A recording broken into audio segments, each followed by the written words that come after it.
ಸುಳ್ಳು ಆರೋಪಗೊಂಡು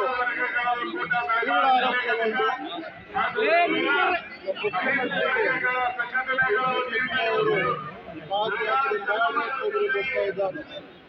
ಪಕ್ಕದಲ್ಲಿ ಏನೂ ಇಲ್ಲ, ಕೂಡ ಪ್ರಕರಣದಲ್ಲಿ ಏನೂ ಇಲ್ಲ.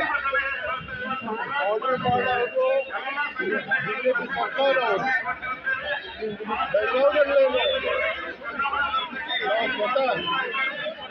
नहीं चलेगी, दादागिरी नहीं चलेगी। बेको बेको न्याय बेको, बेके बेको न्याय बेको।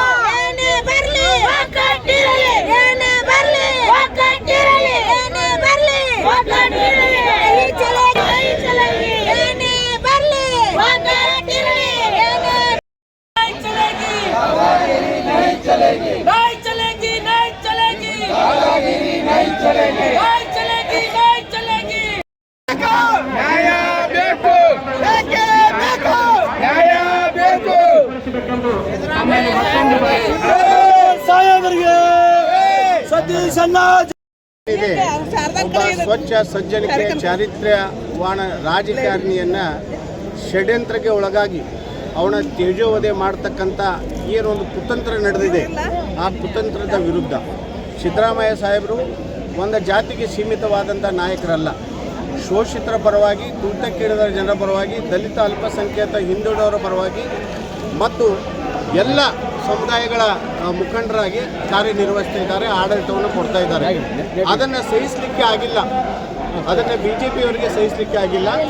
ಕೇಂದ್ರದಲ್ಲಿರ್ತಕ್ಕಂಥ ಬಿ ಜೆ ಪಿ ಸರ್ಕಾರ ಈ ರಾಜಭವನವನ್ನು ದುರ್ಬಳಕೆ ಮಾಡಿಕೊಂಡು, ರಾಜಭವನವನ್ನು ಬಿ ಜೆ ಪಿ ಕಚೇರಿ ಥರ ನಡೆಸ್ಕೊಂಡು ರಾಜ್ಯಪಾಲರವ್ರ ಮೇಲೆ ಒತ್ತಡ ಹೇರಿ ಅವ್ರಿಗೆ ಪ್ರಾಸಿಕ್ಯೂಷನ್ಗೆ ಅನುಮತಿ ಕೊಡಬೇಕಂತ ಒತ್ತಡ ಕೇಂದ್ರದಿಂದ ಹೇರ್ತಾ ಇದ್ದಾರೆ.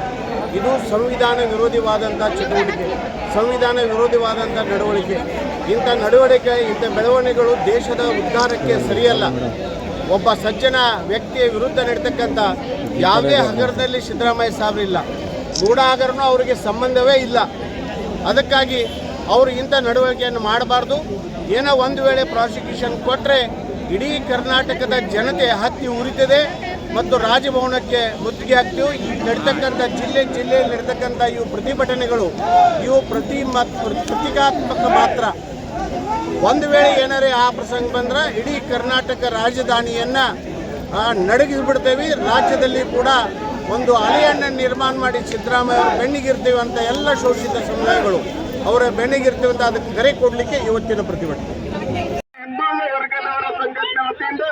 ಅದಕ್ಕೆ ಅವರಿಗೆ ಕಣ್ಣಲ್ಲಿ ಅದೇ ಕಾಣಿಸ್ತಾ ಇದೆ. ಯಡಿಯೂರಪ್ಪ ಅವರ ಮೊದಲು ನಿಮ್ದು ಪೋಸ್ಕೋ ಕೇಸನ್ನು ಕ್ಲಿಯರ್ ಮಾಡ್ಕೊಂಡು ಬರ್ರಿ, ಕೊರೋನಾದಾಗಿನ ಕೇಸ್ ಕ್ಲಿಯರ್ ಮಾಡ್ಕೊಂಡು ಬರ್ರಿ. ಇವತ್ತಿಗೆ 40 ವರ್ಷ ಆಯ್ತು. ಈ ತಿಂಗಳಿಗೆ ನಮ್ಮ ಸಾಹೇಬರು ಹೆಂಗ ಹಾಲನ್ನ, ಈ ಹಾಲು ಹೆಂಗ ವೈಟ್ ಇದೆ ಹಂಗ ನಮ್ಮ ಸಿದ್ದರಾಮಯ್ಯ ಸಾಹೇಬ್ರು ಇದ್ದಾರೆ. ನಿಮ್ಗೆ ನಾಚಿಕೆ ಮಾನ ಮರ್ಯಾದೆ ಇದ್ರೆ, ಧೈರ್ಯ ಇದ್ರೆ ಚರ್ಚೆಗೆ ಬನ್ನಿ. ನಿಮ್ದು ಎಲ್ಲ ನಿಮ್ಮ ಮನೆ ಮಠ ಬಂದ ಹಗರಣ ಕೇಳ್ತೀವಿ. ಚಾಲೆಂಜ್ ಸಿದ್ದರಾಮಯ್ಯ ಸಾಹೇಬ್ರು 5 ವರ್ಷ ಮುಖ್ಯಮಂತ್ರಿ. ನಿಮ್ಮಂಗೆ ಅರ್ಧಕ್ಕಿನ ಜೈಲಿಗೆ ಹೋಗಿದ್ದ ನಾಯಕ ಅಲ್ಲ ನಮ್ದು. ಹಾಲಂಗೆ ಕ್ಲಿಯರ್ ಇದ್ದಿದ್ದು ನಮ್ಮ ಸಿದ್ದರಾಮಯ್ಯ ಸಾಹೇಬ್ರು 5 ವರ್ಷ ಅವರೇ. ನೀವು ಜಾಸ್ತಿ ಏನಾರು ಮಾಡಿದ್ರೆ ನಿಮ್ಮ ಮನೆ ಮಠ ಮನೆ ಹೊತ್ತು ಹೊರಗೆ ತಗೊಂಡು ಬರ್ತೇವೆ ಚಾಲೆಂಜ್ ಮಾಡ್ತೀವಿ.